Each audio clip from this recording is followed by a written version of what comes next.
What's governance and what's ministry? Well, I like to think of them as two kinds of power that it makes sense for a congregation to delegate separately. Governance is the basic job of the board, which is to think about the mission of the congregation constantly, to ask the question of how are we going to choose to carry out that mission, who are we going to empower to take action in behalf of the congregation, and how are we going to hold those that we give power to accountable.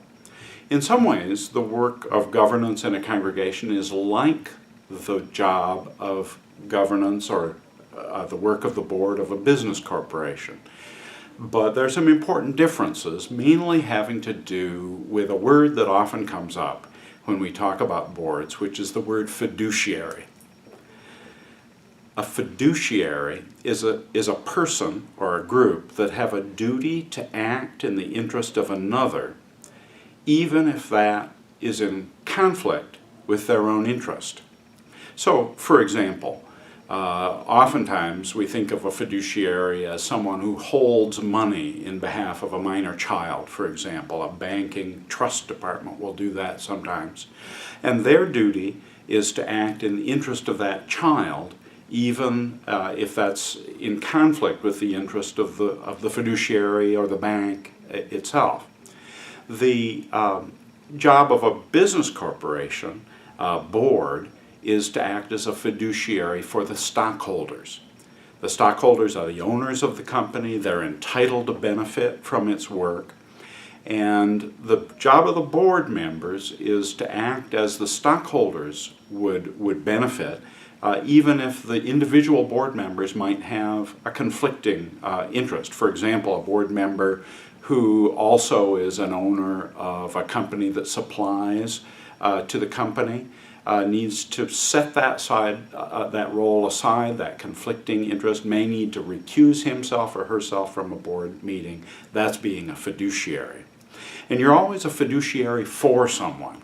In the case of a business corporation, you're being a fiduciary for the stockholders who want to make money out of the business. If I went to a congregation and asked, who is the board the fiduciary for, I might get a number of different answers. Some people might say, it's the denomination. Some people might say it's God. Some people might say it's the membership. In fact, most of the members in most kinds of American congregations and Canadian congregations would say the members are the group for whom the board is the fiduciary. I actually disagree with that. And here's why. You can't divide up the assets of a church and write everybody a check. A business can do that because the stockholders of a business are the owners, but the members of a congregation are not the owners. In fact, I think that when members at a congregational meeting vote, they vote just as the board members do as fiduciaries. But fiduciaries for what? For whom? Who's the owner of a congregation? The best answer I know is that the owner of a congregation is the mission. It's the mission that's entitled to benefit from the congregation's work.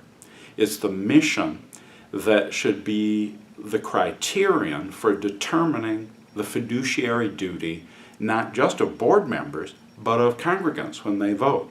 So at a congregational meeting, if any individual congregant has a choice between what he or she individually prefers and what would best serve the mission of the congregation, that congregant's duty is to vote the mission. So that's the work of governance, is to hold the congregation in trust for its mission. Ministry is, in a sense, everything else. It's most of what you see in a congregation. It's the active part of the work of the congregation. Serving the cause, giving institutional leadership, making things happen. Also conserving and deploying resources like money, buildings, and time. And the work of ministry is led by a group that I'll call the staff. I'm not really interested so much in whether people are ordained or not ordained, or paid or not paid, even though I know that the people themselves are often very interested in those things. I'm interested in what they're doing, and the people who are taking action in behalf of the congregation, or supporting those who do, providing the necessary resources for action, are the people who are engaged in ministry.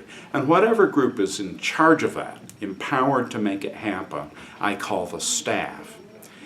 And I'm leaving aside a whole lot of questions about how to organize for ministry internally, and how to make things happen, how to hold that whole ministry organization accountable. That's important work, and those are important questions for the board to think about, along with the people who are in charge of ministry. But that's the difference between governance and ministry. And to me, a really healthy and efficient way of making decisions in a church gives decision-making authority to those, for those different kinds of power separately, but also to relate the two in several really critical ways. One is to have the board adopt policies that direct and guide the work of ministry.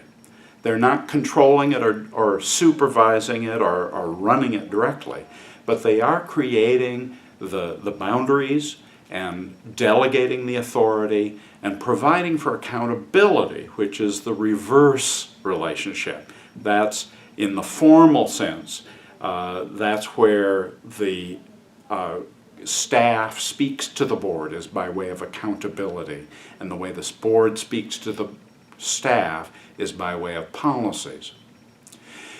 That's one part of the relationship. The other has to do with a shared area of leadership that I call planning. We could also call it discernment or visioning, but most generally I call it planning. And that's because you really can't divide the world up so neatly as everything is either governance or ministry and nothing is both.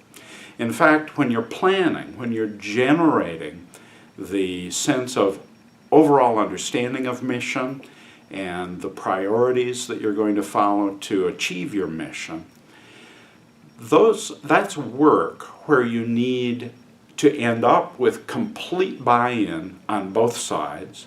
And the only way to achieve that is to have complete involvement on both sides, not just of people in leadership positions, but also people in the congregation or even on the periphery of the congregation.